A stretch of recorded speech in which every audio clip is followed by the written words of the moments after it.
You're watching Cheery TV.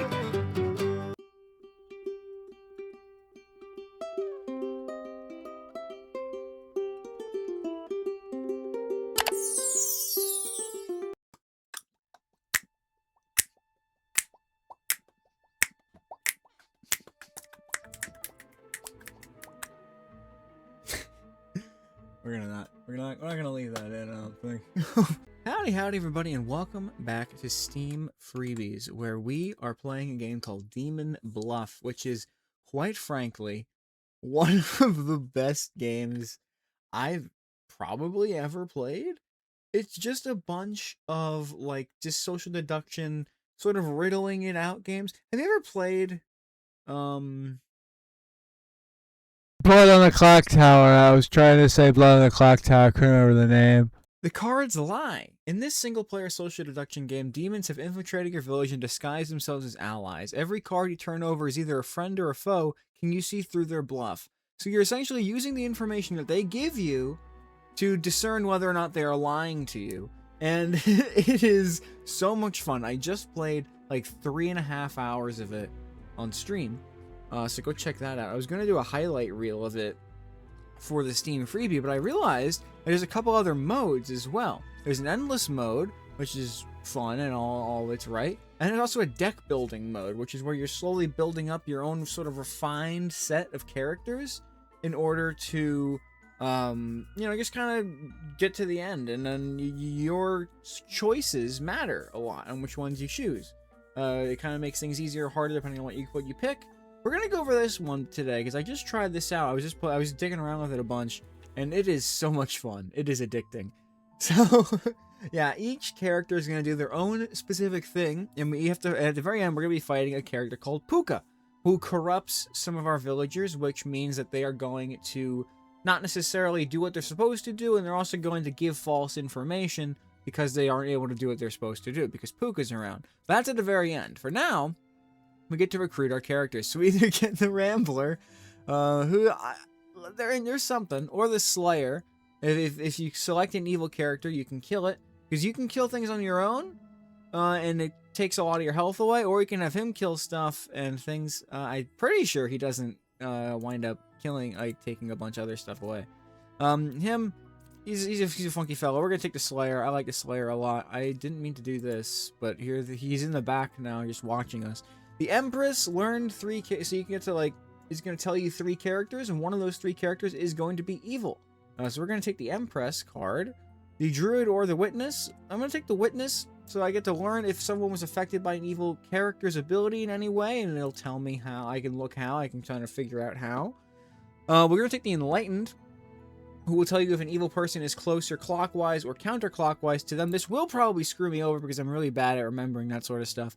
I'm going to take the Dreamer, who I click on 2 characters, and it's going to tell me one of the roles that one of them is and one of them that they're not. So essentially, if I click on a Scout and a Slayer, it's going to say one of them is a Scout, and one of them is either a Scout and then something that neither of them are, to kind of discern between the two.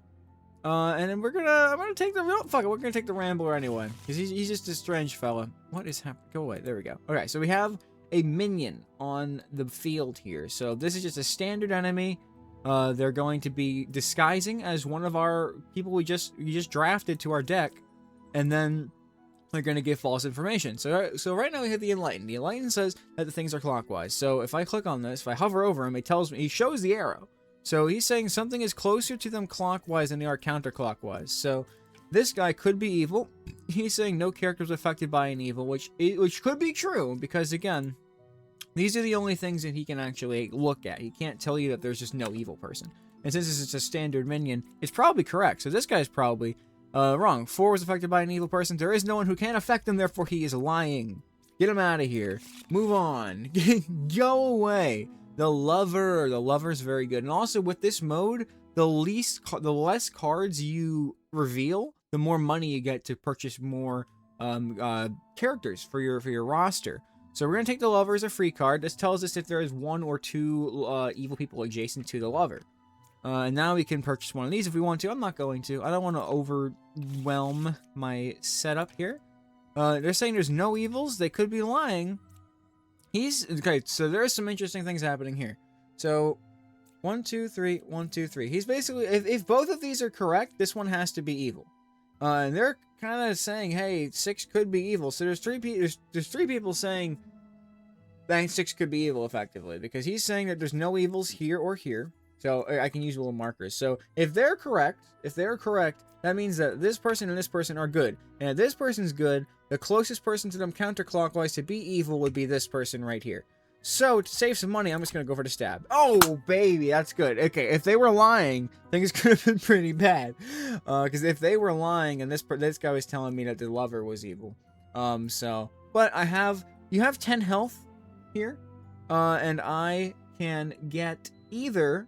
every time I kill somebody, I lose 5 health. So I essentially have 2 chances to screw up, which is great. So that worked out very, very well. We're going to take the hunter. They tell us how far away an evil person is to them. And now we're going to skip because, again, I don't really want anything. The money's a little glitched right now, but, you know, they're trying their best. This is like a short-term, like, play test. And I'm going to be so sad when this goes away. This is so much fun. No characters affected by evil. I believe that because they're both just lying and disguising type fellas.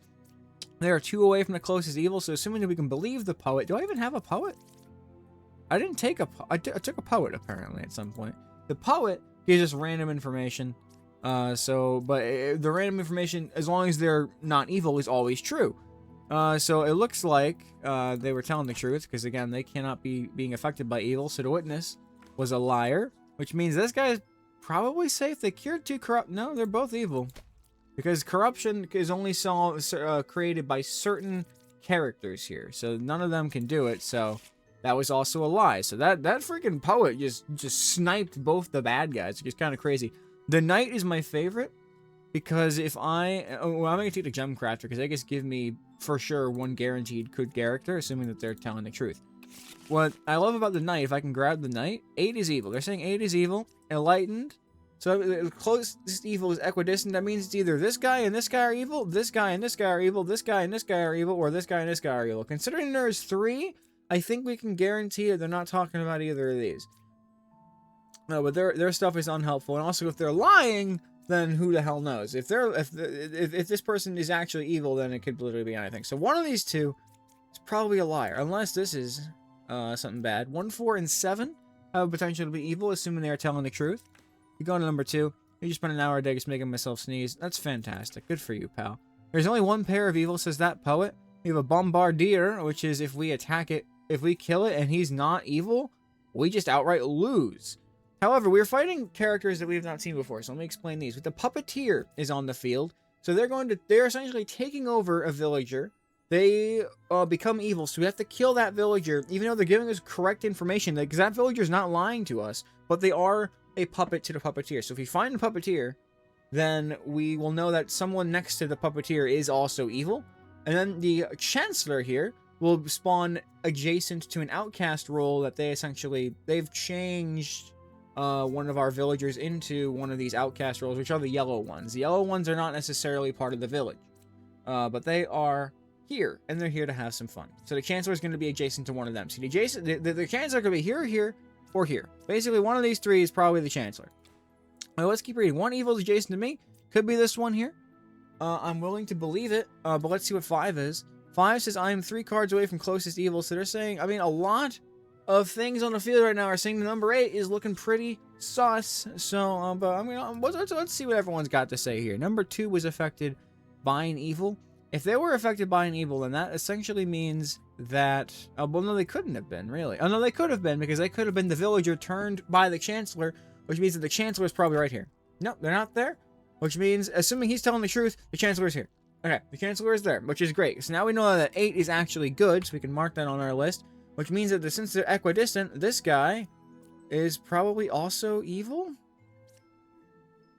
Just due to the laws of equivalent exchange? Yep, there we go. And there's the puppet.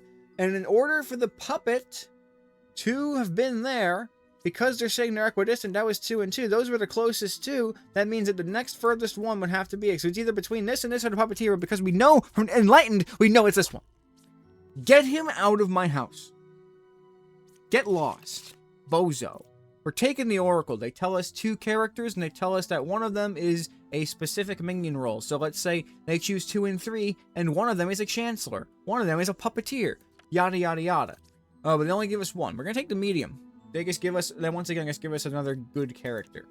It's like the Gem Crafter, except they, I believe, are a bit more specific. Let me see. Gem Crafter, learn a good character. Medium, learn a good character and its role. Yeah, so the medium gives you even more information, which is very, very helpful. The Dreamer is here. We're fighting the Poisoner now. So the Poisoner, they're going to be adjacent to a villager, and they're going to corrupt the villager. However, that's assuming that they are adjacent to a villager. They might not be adjacent to a villager. If there was more than one enemy, then things could be pretty bad. But things are honestly okay right now. Dreamer, we don't need any information from the Dreamer just yet. I'm saying 3 is a real Empress. So if we were to assume this is correct, that means that either 2, 6, or 8 are evil. If 2 could not be evil because of the information given by 3, so it would have to be either 6 or 8. Let's see what they are. 2 is a real poet. 2 is backing up that sort of information. But again, if they are truly evil, they will not say a truth as far as I'm concerned. And they're saying they're 1 card away from closest evil. So they're saying 7 or 5 are evil. Oracle's saying 2 or 5 are a minion.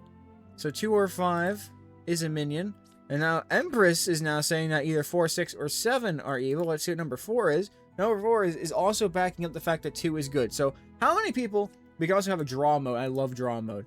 So how many people are backing up the fact that 2 is good? We have 4 backing that up, and we have 2 backing that up. So because of that, those are 2. If they were both evil, if these both were lying, then that means there would be a 3rd evil. But we can see from the top of the screen here, there's only 2 evil. So that means that this is confirmed good, which also means these are all confirmed good people. Which means, through the laws of equivalent exchange, bam, bam, this also means that if this person is correct, if they are correct, then 5 is confirmed evil because they are a minion. However, they might not be correct because we don't know just yet, because they're saying 4, 6, and 7 are evil. Well, we know 4 has to be good, so it's either between 6 or 7, and if it is 6, if 6 is the evil one, then they're lying about this situation, and neither of them are bad, which we know is functionally impossible. So this person cannot be evil, so it would have to be 7, assuming that they're telling the truth. So these 2 are in heads. So I think honestly, I think 6 is telling the truth. I could be jumping to conclusions there, but I think they're telling the truth.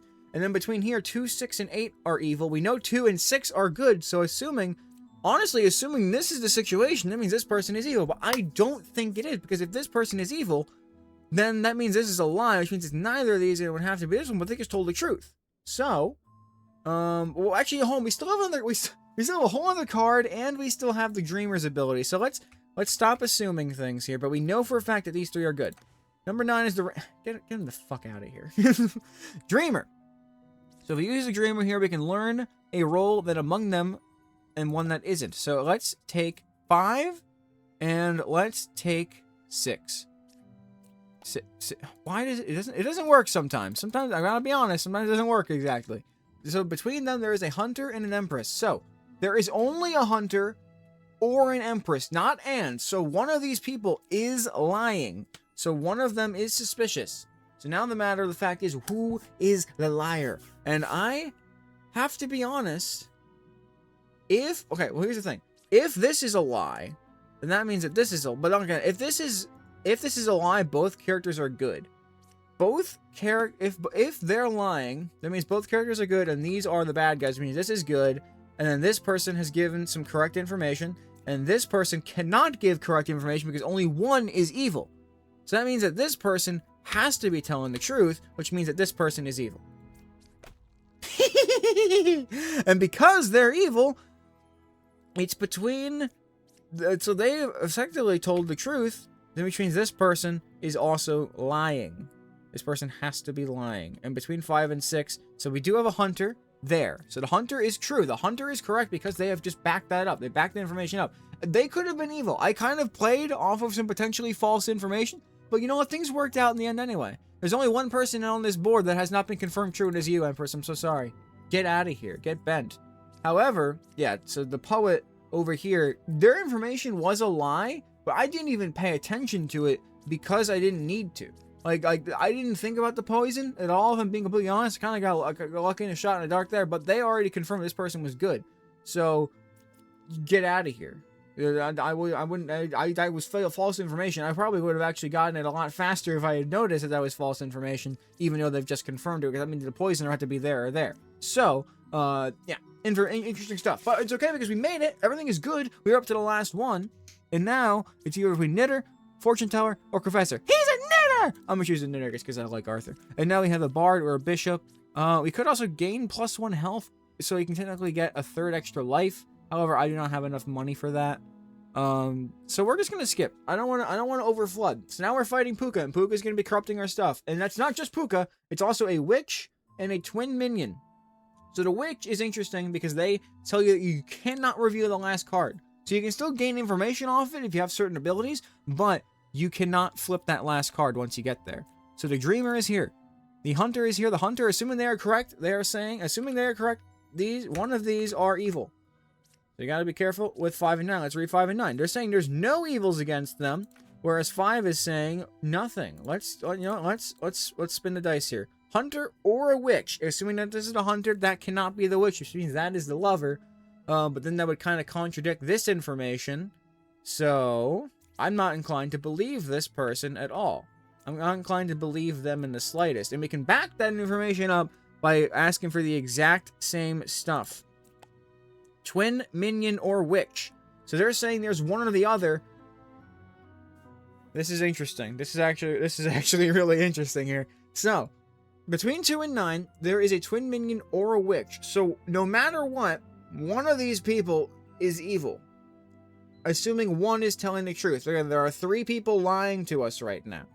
Let's just keep getting some information. Let's get some information back on the field, and let's get rid of all of our clears, because now nothing means anything in this world. Let's see what 8 and 10 are. I don't want to touch you. I'm going to believe that you're good. I'm going to believe this person's telling the truth. I cured 0 corruptions. Brother, with a game with Puka in there, you're not freaking hearing any corruptions? Are you serious? That's upsetting.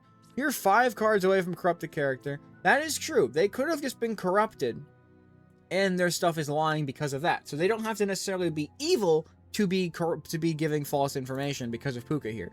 We have another Dreamer.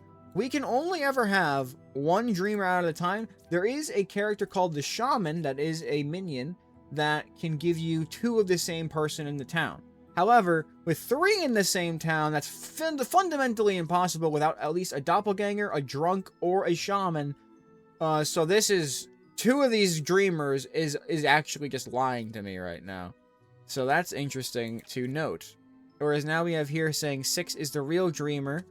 And now we cannot reveal number 3 until the witch dies. Once the witch dies, we can get number 3. So I want to try to get the witch down first. So only one of these Dreamers can be real. I'm just gonna rock. I'm just gonna use the exact same information. So here we go. So all of them have told me completely different things. Witch, however, has been confirmed for all 3 of them. So it's not necessarily confirmed in the slightest because, again, a lot of these people are lying to me. 2 of these are lying. Both mentioned roles are fake if they are lying. So only one has actually given me a confirmed correct answer, which makes me want to believe that 5 is telling the truth and that 6 and 1 are both evil. And if 6 and 1 are both evil, then that means they're both lying, so neither of these are the twitch minion, or the twin minion, or the witch, or the Puka. I'm willing to believe it. I'm willing to believe it. There we go, baby! Oh! And now we got the witch, so we can reveal number 3. And number 3 is saying 10 is a real bombardier. So I believe it. And that means also that 6 is the real... Oh, but 6... Oh, this is... Oh.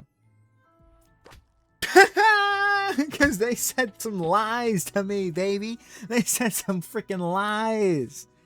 Oh, that's awesome. So Puka corrupted the Hunter, which I kind of believe right from the get-go there. And then they couldn't corrupt the Bombardier, which I will never say is the correct name for ever. Bombardier. I don't know. Either way, great round. I think that was pretty solid. We got what, 450? Yeah. We actually didn't get that big of a score, it doesn't look like. But we'll see. My high score before was 1130. We're still at 1130. Okay, that's fair. But yeah, you know what? That was pretty good. That was pretty fun. That was a really good run. That was really fun. But yeah, this is just one of the modes you can get. Standard mode just lets you keep going and going and going until things get harder and harder and harder. And as you can see, I got it to Ascension 5. That was my first and only run of Standard. Then Endless mode, I've just been biffing hard. so because I don't really talk it out in my out loud as much. But it is very, very fun game. And you know what's best about it, y'all? It's free. It is $0. It's literally, this game is free right now. It's not going to be free when it goes full release, I can only imagine. But it is amazing. It is insane. You need to go play it. You need to go play it before the playtest expires. That's why this is coming out as soon as freaking possible, which is tomorrow. I guess it could be today, but now it's tomorrow, Tuesday, 6 p.m. This is so much fun. And I am so happy that it exists. So thank you all for tuning in to Steam Freebies. And hopefully, I'll be able to see you again with this probably Thursday. I might do a 99 bottles right after this, y'all. I'm not even kidding, for just Demon Bluff, because this is such a good game. This is an insanely amazing game, and you need to play it right now. Have a great rest of your day, everybody. Bye now.